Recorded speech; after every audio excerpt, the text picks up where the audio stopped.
It's all about Jesus. Praise the Lord. I spoke to a young guy of 24 years when his mom reported him to me and just said, "Prophetess, can you have a word with him?" So I called this guy and I asked him why he was doing all the things that his mom said he was doing. So he told me his part. Then he busted out crying on the phone. So, and I'm like, "Why are you crying?" And he was really sobbing. So I gave him some time to cry. Then I asked him, "Why are you crying?" But he just said, "It's not fair, it's not fair." So I said, "What is not fair?" He said, "My dad, he just left us. He didn't come back to check on us. He hated us so much. It's not fair, it's not fair." And he just busted out crying. And my heart just melted. My heart bleeds for this boy. This boy is 24 years old. His dad left the mom and him and his brother, the two of them. Their dad left when this boy was 4. This is 20 years past and he's still feeling this way. And it just dawned on me that in a divorce or separation, most of the times it's the children that suffers. So I don't know whatever transpired between the parent, but the children are the scapegoat in all this. And it's not fair on them, like the guy said. It's not fair when their father didn't look back on them to just ask for them or check on them. Every children needs a female and a male figure. They need both role model in their lives. That is the reason why God created male and female, and He blessed us to increase, to be fruitful and multiply. So God's plan for family is for father and mother to look after their children. But Satan has destroyed the institute of marriage and family setting, and it's just shifted this responsibility to one person. Is it a father looking after the children on his own, or a mother looking after the children on her own? And this is not fair on the children. And I applauded all single parents, either male or female, that you're looking after your children and bringing them up and doing the best for them, because it's not easy. You have to be the father or the mother, the doctor, the teacher. You still have to juggle with work, and you still have to look after the children, and you still have to discipline them. It is not an easy task. Even with a 2-parent household, it's not easy, let alone one person.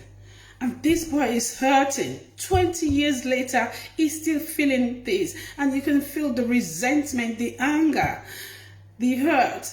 That's the reason why this boy is rebelling.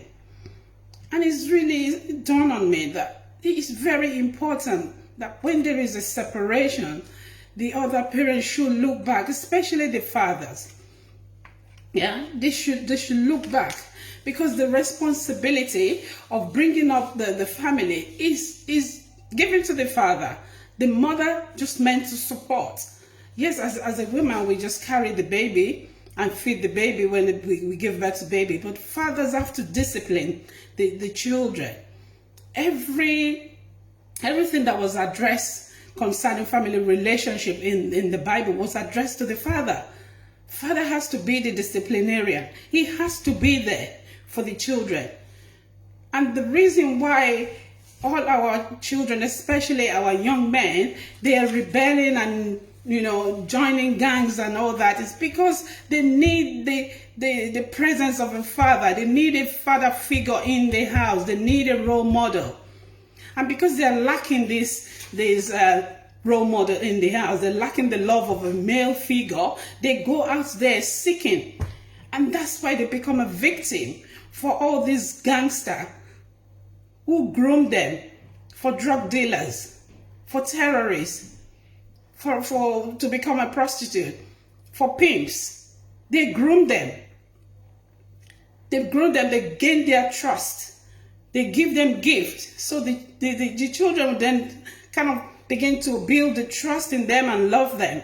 They're thinking they really love them, but they don't really love them. They just want to use them and destroy their life. And as soon as they groom them, then they turn them into criminals, into drug dealers, into gangs, into terrorists, into prostitutes. Because they're lacking the father figure.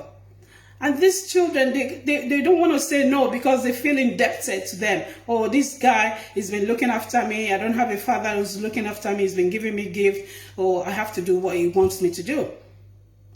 And that's how they get into all this situation. Fathers, you need to be there for your children.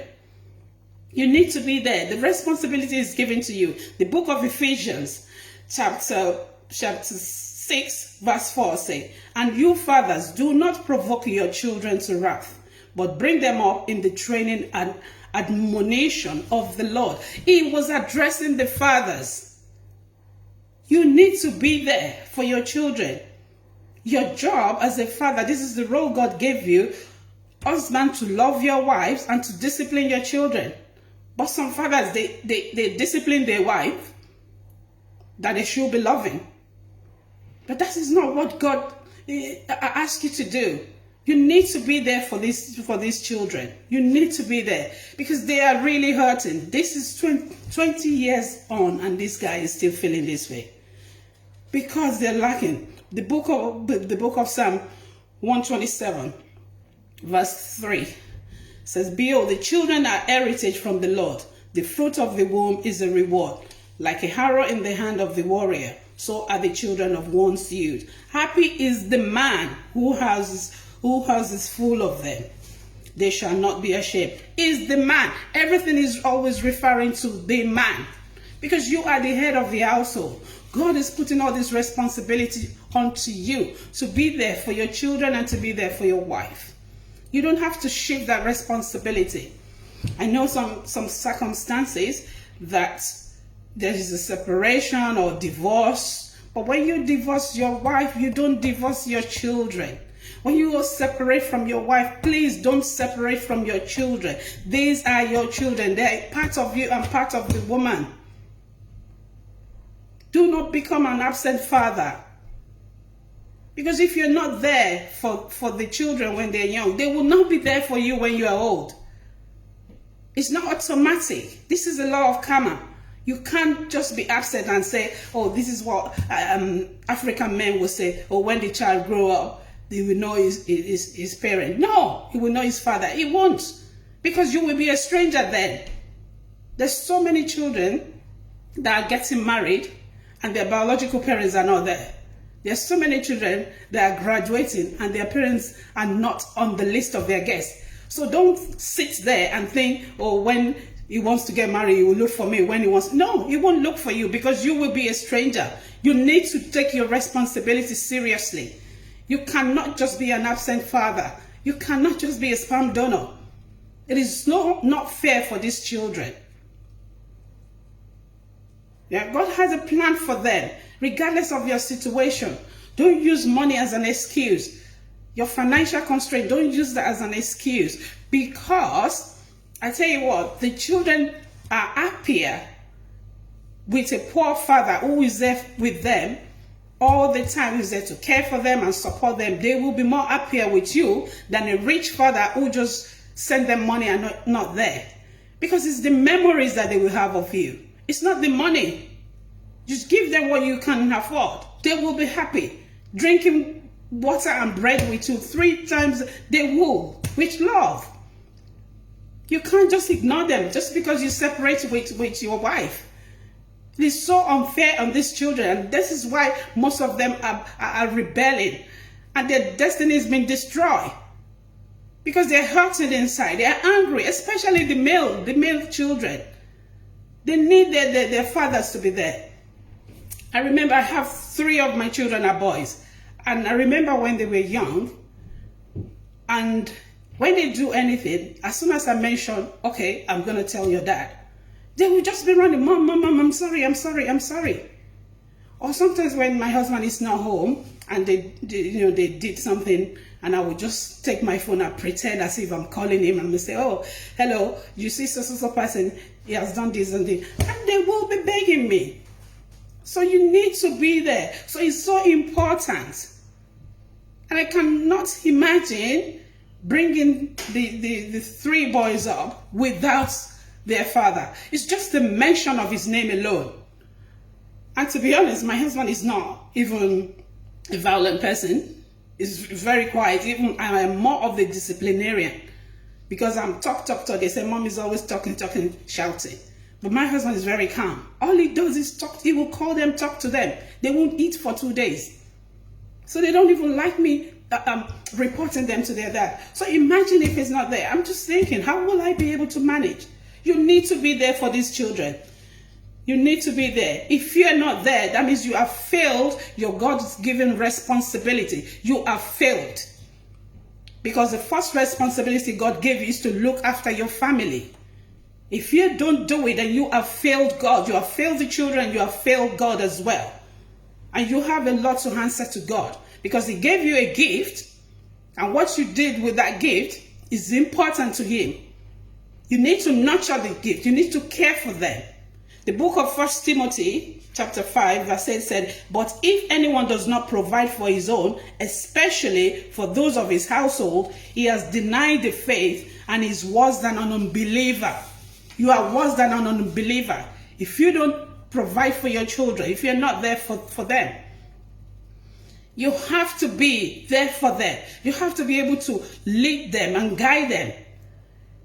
Yeah, the fathers and mothers, they are the key to raising godly young children who will live and love for God. It's what you teach them when they're young that really matters. No one can replace a role of a godly parents who live, out of their faith and pass it on to their children. Generation, we need to instill the law of God into the next generation. Otherwise, the society will decline. And this is what is happening now. All parents have an assignment from God to impact His values and truth into the lives of their children. This is what the Lord said from the book of Deuteronomy 11. Verse 19, it said, you shall teach them to your children. Speak to them when you sit in your house, when you walk by the way, and when you lie down, and when you rise up. You shall teach my word to your children.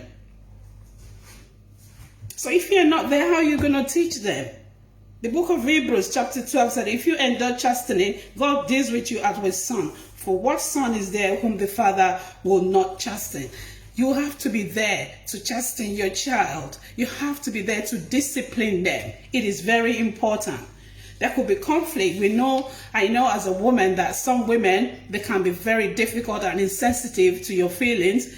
They use the children as pawn. They don't want you to see the children because of what you have done to them. I know some women will do that. But it is very important that you fight for your children. You can't just give up. You have to fight for access. This is your responsibility. This is part of you as well. You have to go to court if that's necessary. The court will grant you access because it's part of the courts. They have to promote family relationship as well. So they will give you access. They will not deny you access unless you are a threat to the child. Maybe you are violent. And they can even give you supervised access. You need to fight for your children. If you have to go to elders, if the woman is proving difficult, if you go to the elders, you go to your pastor, you need to fight to see your children. Don't just give up and say, oh, the woman won't let me see my children. That's it. That's the end of it. My responsibility is gone. No. If you give up, you have failed the children and you have failed God. And if anything happens to the children in future, you have a lot to answer to God. Because God gave you these children. This is half of you and half of the woman. You cannot leave all the responsibility to the woman. It is not fair on the children. Please, it's not fair. It's not fair on the children. This boy is hurting. 20 years, I cannot believe it. And when you just wait and said, oh, they will know me when they're grown up, I'm telling you, you will be a total stranger. Because I asked this boy, I said, okay, you're feeling this way, so what if your dad comes now? He told me, he said, Mommy, he's a stranger, I don't know him. Where was he when I was sick? Where was he when all the children are coming to our sports day with their father and their fathers are running on their behalf and my father is not there? And even sometimes my mother cannot even come because she has to go to work and I have to be there on my own. Where was he then? I nearly wept on the phone hearing this because I have children of my own. I have 3 boys out of my children. So this is not fair on them. Please, the Lord will continue to provide for all fathers. Please look after your children. Men, the girls and the boys, they need you. They need a father figure. They need a role model at home. Don't leave everything to the woman. Don't leave everything to the woman, please. God brought judgment to Eli because he did not discipline his children. So don't leave everything to the woman to discipline. You have to be there to care for them, to support them, to discipline them. Even your presence alone is enough, I'm telling you. Because it's the presence of my husband. That's as soon as I said to my boys when they were young, the 3 of them are in their 20s now. When they were younger, I would say, okay, I'm reporting it to your dad. They would say, oh, Mommy, sorry. It's the presence alone. It's very important.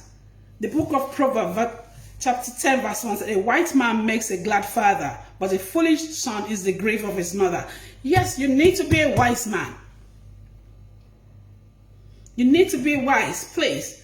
Don't leave out your children. Don't let them become victims to drug dealers, to gangsters, to pimps. The girls, because they're looking for a role model, a father figure, they start following sugar daddy. They will start following a man that's pimping them, they're turning them to prostitute. The boys, they will start following gangster. They become drug dealers. They become terrorists. Please. They become armed robber because you're not there. Don't worry about the money. God has a plan for your children. It is not your plan. It is God's plan, and it will come to manifestation. You need to be there for your children. If you're an absent father, do not just be a sperm donor. Please, if you're an absent father, and I'm pleading, and you have neglected your responsibility by leaving your children, by abandoning them, please go and look for them. Whatever you can afford to give, if you need to fight for them, fight for access. The Lord will be with you. Look after your children. Remember, they're half of you and half of the woman. God bless all fathers for us in Jesus' name.